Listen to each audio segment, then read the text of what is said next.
Oke teman-teman, ketemu lagi di channel Bukan Budak Yaman, dimanapun kalian berada. Mudah-mudahan sehat selalu, diberikan rezeki yang lancar, amin. Sebentar lagi kita bakal nonton bareng ya, video atau cerita dari korban oknum-oknum habaib ya. Mudah-mudahan nanti video ini Buya Yahya bisa nonton, karena belum lama ini ya, Buya Yahya ini bilang oknum habaib itu yang suka dawir cuma 1-2 gitu ya. Ini salah besar teman-teman. Bahkan bukan cuma Buya Yahya, tapi banyak sih yang bilang seperti itu. Khususnya orang-orang yang membela Ba'alawi, pasti bilangnya seperti itu. Oknumnya hanya 1-2. Gak mungkin kalau oknumnya 1-2. Nyatanya hampir di setiap kota ya kan, hampir ada gitu korban-korban dari habaib. Jadi nggak mungkin kalau oknumnya itu hanya 2 orang. Banyak teman-teman ya. Mudah-mudahan nanti setelah nonton video ini teman-teman lebih waspada lah. Jadi ketika kalian baru mengenal habaib, ya sebaiknya kalian jaga jarak gitu kan. Terkecuali kalian udah kenal baik, udah kenal lama, ya nggak masalah gitu. Selagi dia nggak merugikan kalian, nggak dawir-dawir, nggak minta-minta duit ke kalian, ya nggak masalah gitu. Tapi yang kita bahas adalah oknum-oknumnya teman-teman ya, yang terkadang mereka selalu membawa-bawa agama atau menakut-nakuti kalian dengan kata-kata kualat, mati sul khotimah, dan lain-lain lah, menakut-nakuti kalian ya. Dan kalian gak usah takut lagi dengan yang namanya kualat-kualat teman-teman. Ini ada video korban ya, korban yang dicolong, dicuri kambingnya, lalu kambingnya dijual. Gak lama kemudian lalu ditangkap sama polisi, dan nanti endingnya seperti apa, dia dipenjara apa enggak, nanti tonton aja sampai selesai, jangan di skip supaya teman-teman ini tahu jalan ceritanya ya. Seperti janji kita juga, kita bakalan kuak terus, kita bakalan up terus korban-korban pendawiran, karena masih banyak ya yang belum kita share, tapi kita pelan-pelan aja, kita kupas tipis-tipis aja, karena menyadarkan masyarakat pun sama, nggak bisa kita ngomong sekali 2 kali, apalagi sama muhibin terus mereka langsung sadar, enggak gitu. Jadi memang harus pelan-pelan gitu kan, nah, baru mereka sadar. Nah, kita up korban-korban pendawiran seperti ini, korban-korban oknum habaib lah, kita angkat di channel YouTube ini juga pelan-pelan juga, pelan-pelan aja teman-teman ya. Kita nggak bisa upload atau nggak mau upload setiap hari atau seminggu sekali, nggak. Kita kupas pelan-pelan aja. Mudah-mudahan dengan adanya konten-konten seperti ini, masyarakat bisa sadar, jangan lagi takut ketika kalian dimintai duit atau dimintain apa aja, dimintain kambing, terus kalian ditakut-takuti, kalau nggak ngasih kualat, nggak berkah, itu kalian nggak usah takut teman-teman ya. Dan ini parah sih, parah teman-teman. Tonton aja videonya sampai selesai, jangan di skip. Mudah-mudahan Buya Yahya juga bisa nonton video ini. Sekali lagi, kalau ada orang yang bilang oknumnya hanya 1-2, oknum-oknum habaib, itu salah besar. Silahkan tonton videonya sampai selesai teman-teman.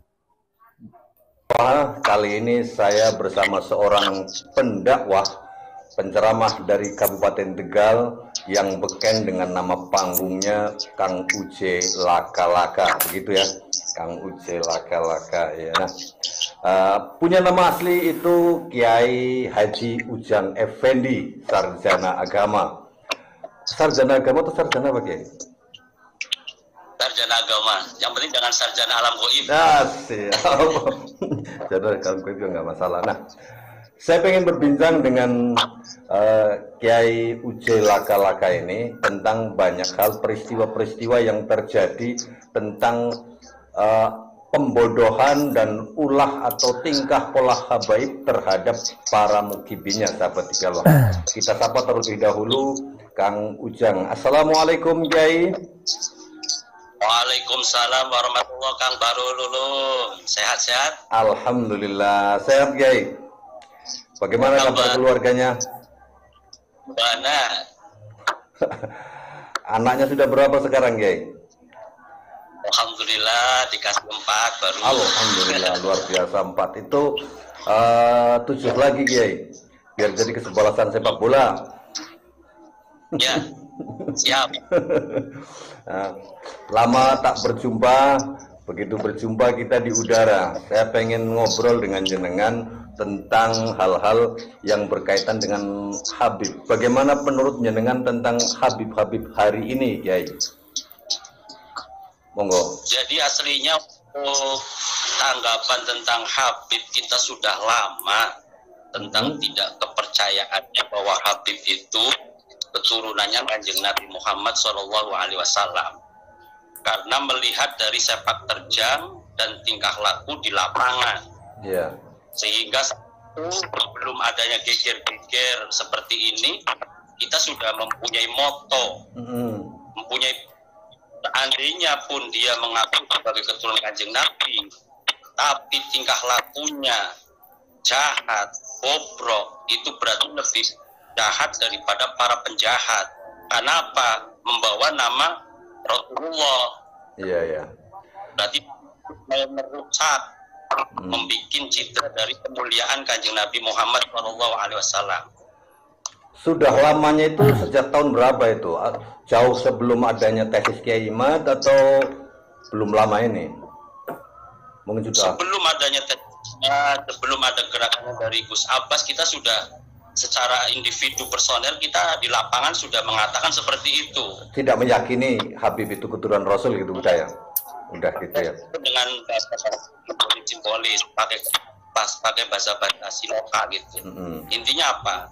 Siapapun orangnya yang mengaku keturunan Kanjeng Nabi tapi tingkah lakunya itu bejat, tingkah lakunya itu jahat, itu lebih jahat daripada para penjahat.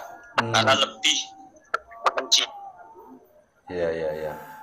dari baginda kita Nabi Allah Muhammad Rasulullah SAW. Sehingga kejadian ya kita lawan, nggak ada rasa takutnya, nggak ada rasa katanya nanti kualat atau bagaimana, nggak ada. Dan itu terang-terangan kita lawan dan sampai akhirnya proses dalam suatu hukum gitu. Nah, dari pikiran jenengan tentang keyakinan bahwa mereka bukan keturunan Nabi itu sudah lama, mungkin ada beberapa yang melatar belakang itu. Contohnya apa, peristiwa-peristiwa yang pernah jenengan alami itu, Kiai? Jadi banyak peristiwanya itu adalah para gerombolan Habib itu banyakkan memang memanfaatkan nama kemuliaannya Kanjeng Nabi untuk satu meminta-minta. Ya, kedua itu punya sifat paling mulia, kemudian merayu-rayu kepada seseorang yang sudah punya lelaki untuk menjadi ininya juga ya. Kemudian yang saya rasakan sendiri yang pernah terjadi itu adalah pas saya lagi memegang di pondok pesantren di daerah Pemalang, ya, itu ada 2 kelompok Habib. 2 kelompok itu artinya lebih dari 1, Kiai?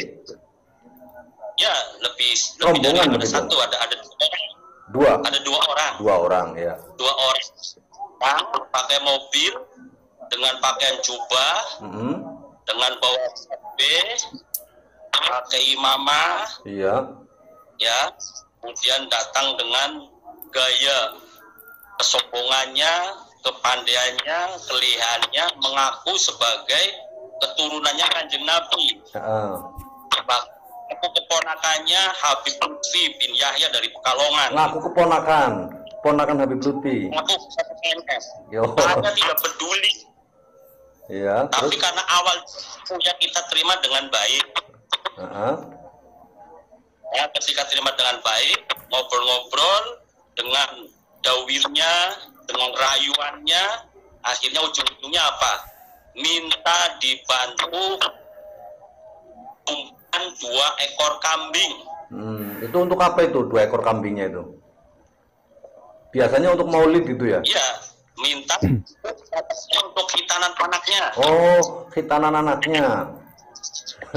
Minta dibantu Pak Ustadz 2 ekor kambing saja. Saya mau menghitankan anaknya gitu. Oh, kayak gitu. Aduh. Ini kambingnya bukan kambing saya, tapi kambingnya para jamaah, pengurus pondok pesantren. Iya.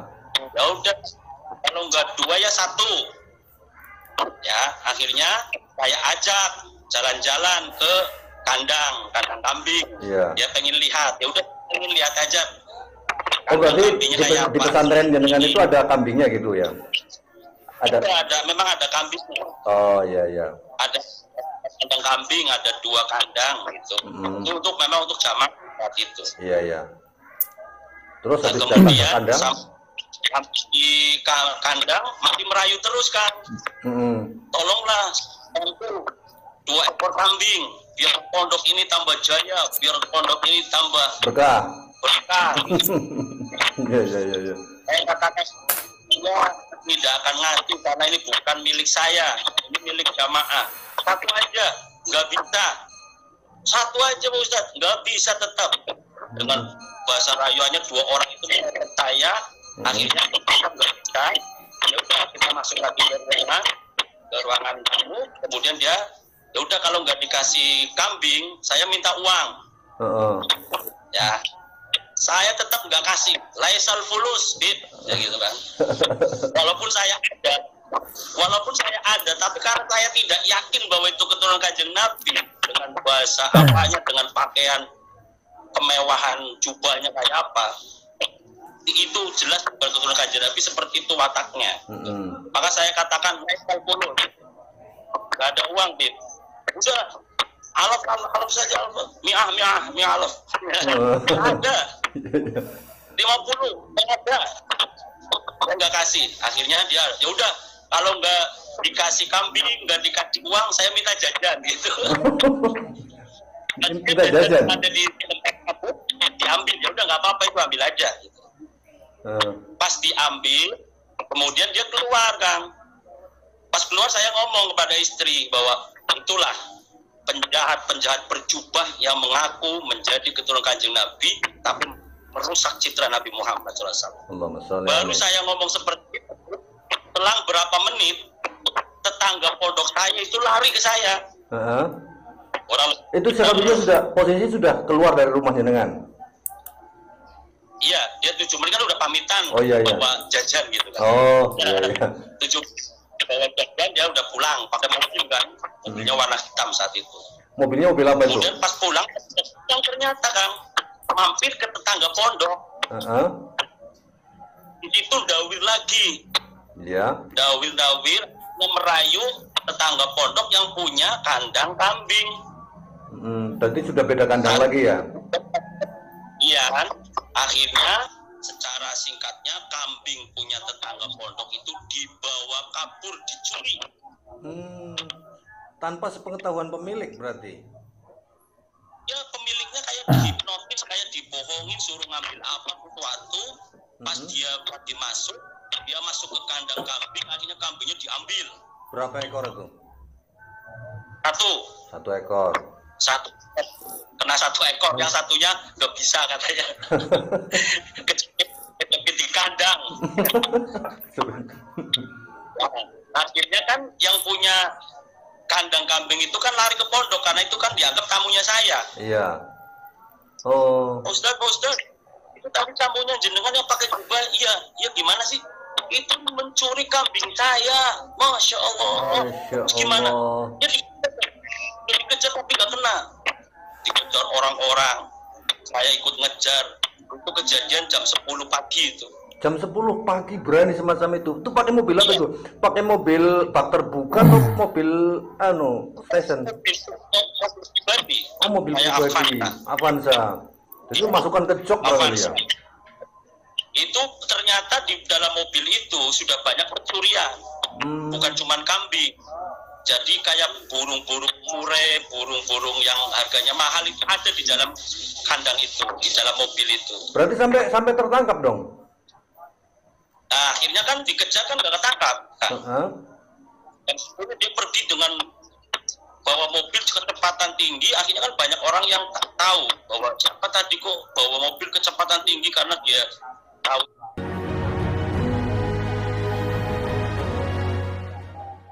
Dulu tuh naikku pinjaman online.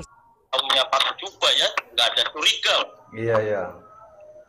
Nah, setelah itu saya nggak sengaja habis asar jalan-jalan di daerah Paduraka, di daerah apa itu, daerah Pemalang, lampu merah, ya, di daerah lampu merah di Pagaran, namanya di Makam Pagaran. Oh iya. Saya lagi jalan, atas izin Allah, mobil itu lewat pas di lampu merah. Tapi ingat, mobilnya sama serinya. Iya. Gitu. Akhirnya kan pas kita sama-sama berhenti di lampu merah, ya istri tahu itu, tapi itu mobil yang bawa kambing tetangga kita. Mana? Oh itu iya. Kita kejar pakai motor. Tapi tahu mobil itu bawa kita kejar. Kan? Lari lagi. Kejar, kan? Dia tahu bawa kejar, akhirnya kecepatannya kan lebih tinggi lagi. Iya. Akhirnya aduh, ini kita kewalahan nggak bisa ngejar dengan. Larinya ke arah mana? Ke arah Pekalongan atau gimana itu? Itu arah ke Comal, ke Petarukan. Iya, iya. Tapi habis menjual kambing di daerah Tegal. Oh, dijual. Terus dia mau pulang. Oh, iya, iya, iya. Ya, dia pulang. Tapi apa dia ketemu saya. Gitu. Iya, iya, iya. Akhirnya kita kejar. Saya nggak kewalahan, nggak bisa ngejar karena dia pakai mobil, saya pakai motor. Saya mampir ke pos polisi di daerah Pemalang, situ dekat terminal. Iya. Saya, Pak, tolong saya minta bantuan dengan apa namanya mobil warna ini, saya plat nomor ini telah mencuri kambing tetangga saya, gitu. Iya. Akhirnya ya oke, polisi kan gampang, cegat Petarukan, cegat ini, akhirnya kenalan di Comal. Saya dikasih kabar oleh petugas. Ustaz, ini orang yang mencuri kambing jenengan udah ketangkap. Di mana Pak? Di Comal. Jenengan suruh merapat. Saya sama yang punya kambing merapat ke sana. Nah, sampailah di Comal. Di situ sudah dikelilingi oleh petugas-petugas. Ini benar yang katanya mencuri kambing jenengan. Iya benar Pak. Tapi dengan keangkuhan dan kesombongannya dia tetap nggak mau mengaku, Kang. Karena nggak ada buktinya, nggak ada kambingnya itu. Atau gimana? Dia kan menganggap tidak ada buktinya. Justru katanya, kamu menuduh saya ya. Saya itu habis ngisi pengajian gitu. Ya. Kamu saya tutup balik gitu. Saya ngomong, kamu kan yang mau minta kambing kepada saya nggak tak kasih kan. Kemudian kamu minta uang juga nggak saya kasih kan. Kemudian kamu keluar, nyatanya tetangga saya kambingnya dicuri kamu kan. Mana buktinya? Ayo, kamu saya tutup balik. Saya itu keluarganya Habib Lutfi.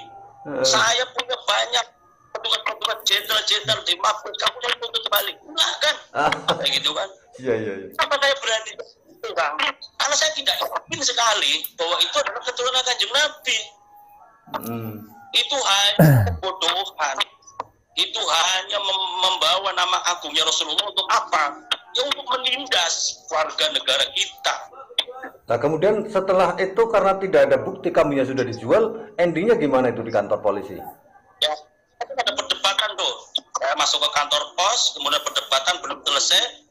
Pak coba Pak, barangkali ada BB atau bukti yang ada di mobil itu. Akhirnya dibuka, di jok belakang, adanya apa? Bulu kambing. Bulu kambing. Tapi dia nggak mau mengaku, ini kambing saya, kayak gitu. Ini bulu saya, kayak gitu. Kamu jangan menuduh-menuduh. Kamu saya tutup balik. Tetap kamu pencurinya kan.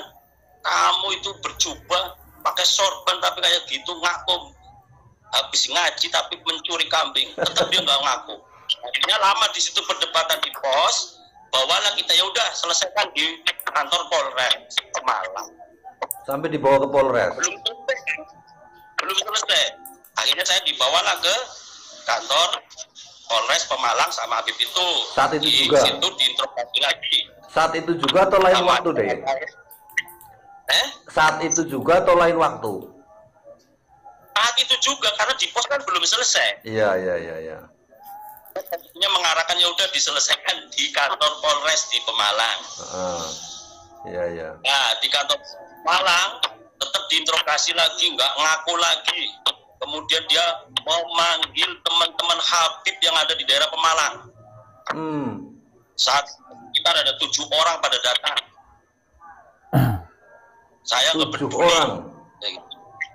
Iya, 7 orang pada datang membela, intinya itu membela lah. Nah, akhirnya adanya perdebatan dari teman-teman Habib itu mengatakan ya udahlah diganti aja kambingnya biar tidak dilanjutkan dalam hukum gitu kan. Iya. Nah, akhirnya dibuatlah perjanjian ya udah nggak apa-apa kalau memang dia mau mengakui dan mau mengembalikan kambingnya dengan harga sekian, silahkan. Akhirnya dibuatlah perjanjian, Kang.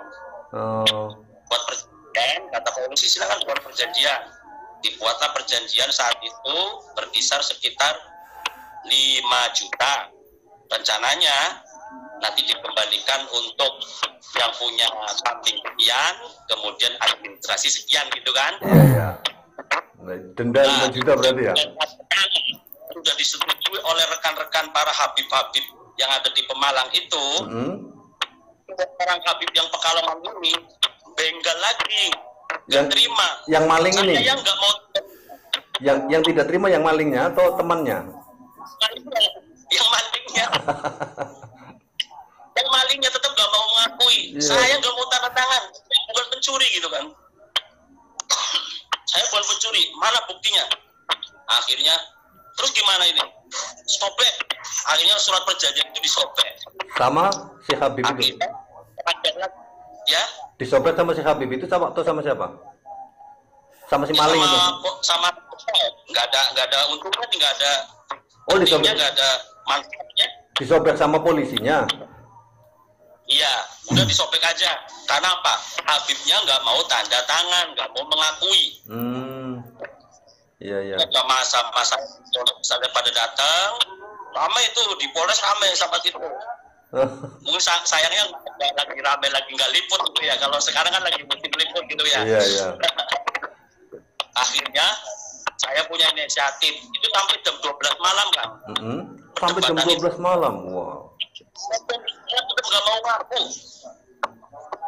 Nah, akhirnya saya punya inisiatif, Pak, coba Pak dicari bukti lagi di HP, barangkali ada BB-nya gitu. Polisi juga sudah menyatakan bahwa benar ini padahal pencuri, tapi nggak ada buktinya, saya nggak bisa bertindak gitu. Nggak ada BB-nya. Kayaknya di HP diambil, HP-nya hanya diambil, Kang. Dilalaikan oleh pertolongan ya Allah, dibukalah chat-chatannya, ternyata ada hasil transaksi penjualan kambing. Itu dia. Berarti dia chatting sama pembeli kambingnya gitu ya? Ya, dari penawaran sampai ACC harga sekian, akhirnya terjadilah transaksi penjualan di daerah Karanganyar, Tegal, di warung sate, Tegal. Nah, saat itu kan ada fotonya. Iya. Kemudian foto itu kan ditunjukkan, tunjukkan kepada kambing. Ini benar kambingnya jenengan, Bu, Pak. Enggak, Pak. Pak Petugas, ini kambingnya aku dicolok kayak. Lah, akhirnya saat itu dua yang mengaku Habib itu, ya wajah Habib sih yang kayak Arab sih ya. Iya.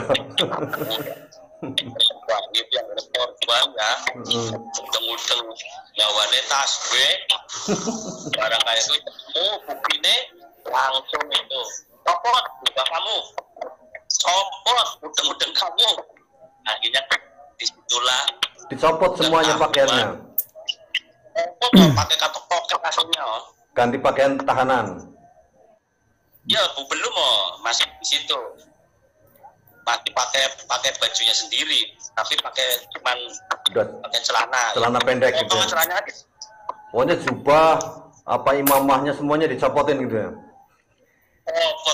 Akhirnya Yang nyopot polisi atau jenengan kan? Yang nyopot polisi atau jenengan Kiai? ketemu.